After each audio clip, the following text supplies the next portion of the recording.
এখন থেকে আর 1.5 লক্ষ টাকার কম্পিউটার লাগবে না ভিডিওর ভয়েসে ইকো দেওয়ার জন্য।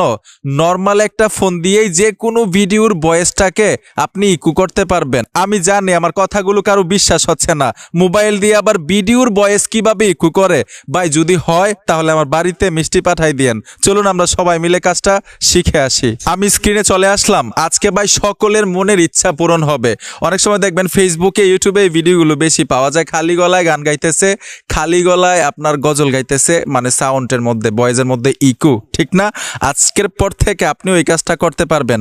আর যারা ইউটিউবে ফেসবুকে ভিডিও আপলোড দেন তারাও কিন্তু ঠিক সেমভাবে আপনার ভয়েসটাকে মিষ্টি করে এডিটিং করে নিতে পারবেন, ঠিক একই প্রসেসে। তো কাজটা শিখি, চলুন সবাই মিলে। এখন কি করতে হবে, সোজা গুগল প্লে স্টোরে চলে আসবেন। গুগল প্লে স্টোরে এসে উপরে সার্চ বক্স পাবেন, এখানে লিখতে হবে ক্যাপকাট, CAPCUT। ক্যাপকাট লিখে দেওয়ার সাথে সাথে অ্যাপ্লিকেশনটা চলে আসবে। লোগোটা দেখুন, এই লোগোটা দেখে এখান থেকে অ্যাপ্লিকেশনটা ইনস্টল করে নেবেন। আগে থেকে যারা ব্যবহার করেন যদি আপডেট চায় তাহলে আপডেট দিয়ে দিবেন, এই ফিচারগুলো আপনিও পাবেন। আমি ওপেনে ট্যাপ দিলাম, ট্যাপ দেওয়ার সাথে সাথেই ঠিক এরকম একটা ইন্টারফেসে নিয়ে আসবে। এখানে দেখুন নিউ প্রজেক্ট লেখা আছে, এখানে টাচ করতে হবে। যে ভিডিওর ভয়েসটাকে আপনি ইকো করবেন, যেই ভিডিওর ভয়েসে আপনি ইকো দিবেন, এইখান থেকে ভিডিওটা আপনি অ্যাড করতে হবে। আমি এখানে ভিডিওটা নিয়ে নিলাম, তারপর হচ্ছে অ্যাডে চলে আসবো। এই যে দেখুন আমি অ্যাডে চলে আসলাম। আপনারা সাউন্ডটা শুনুন খালি গলায়। গগনেতে ডাক দিয়া আসমান হইল আন্দিরে বন্ধু। মানে একটু খ্যাত খ্যাত লাগতেছে না? আমি গান গাইতে পারি না, তারপরে মানে জাস্ট একটু শোনাইলাম, ঠিক আছে? এখন এই ভিডিওর লেয়ারের উপরে টাচ করবেন, তারপরে এখান থেকে এরকম ভাবে টেনে চলে আসবেন। এইখানে লেখা থাকবে, যে দেখুন আমি টেনে চলে আসলাম। এই যে দেখুন এক্সট্রাক্ট অডিও লেখা আছে, মানে আলাদা হয়ে যাবে। এখানে টাচ করার সাথে সাথে আলাদা হয়ে গেল। আর ফোনে অবশ্যই ইন্টারনেট কানেকশন থাকতে হবে। এখন এইখানে দেখুন মানে দুইটা লেয়ার হয়েছে, একটা ভিডিও লেয়ার আর একটা হচ্ছে ভয়েস লেয়ার। এখন ভয়েস লেয়ারের উপরে টাচ করবেন, টাচ করার সাথে সাথে নিচে দেখুন অনেকগুলো অপশন আপনারা পাবেন।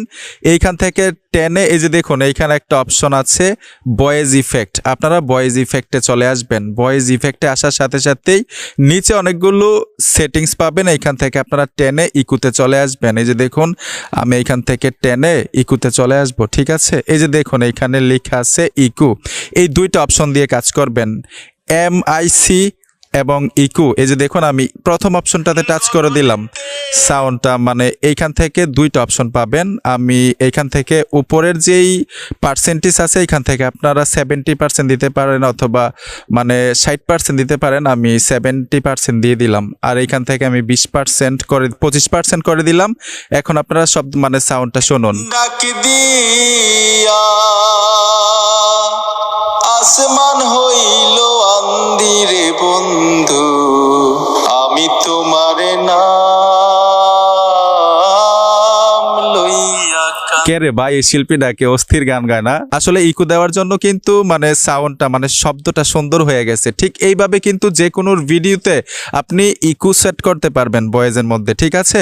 পার্সেন্টেজগুলো দেখবেন, এইখানে দেখুন ইকো লেখা আছে, ইকোর মধ্যে আসলেও কিন্তু সেম শব্দ দিবে, মানে ইকো হয়ে যাবে। তবে এই দুইটা সেটিংস দিয়েই কাজগুলো করবেন, মানে মিষ্টি সাউন্ড দিবে। পার্সেন্টেজ যত কমিয়ে দিতে পারেন ততই কিন্তু মিষ্টি শব্দ আসবে। ইকো দিবে ঠিকই, মিষ্টি লাগবে। যদি বাড়িয়ে দেন একটু ফেটে যায়। এইখানে দেখুন টিকমার অপশনটাতে টাচ করে দিবেন। এইখান থেকে আপনারা চাইলে এইখান থেকে ওয়াটারমার্ক ডিলিট করতে পারেন। এই যে দেখুন এই যে এইখান থেকে আমি ওয়াটারমার্ক ডিলিট করে দিলাম। এখন দেখুন সেভ করে গ্যালারিতে নিতে পারবো খুব সহজে। যে দেখুন সেভ হয়ে গ্যালারিতে চলে গেল। আমরা শুনি। গগনেতে ডাকি। আচ্ছা যাই হোক, গান না শুনি, বেসরা গলায় গান। তো আশা করি বুঝতে পেরেছেন যে কিভাবে ভিডিওর ভয়েসে ইকো সেট করতে হয়। বন্ধুরা ভিডিওটা দেখে যদি মনে হয় যে ভালো কিছু শিখেছেন অবশ্যই সাথে থাকবেন। দেখা হবে নতুন ভিডিওতে। ধন্যবাদ এতক্ষণ ভিডিওটা দেখার জন্য।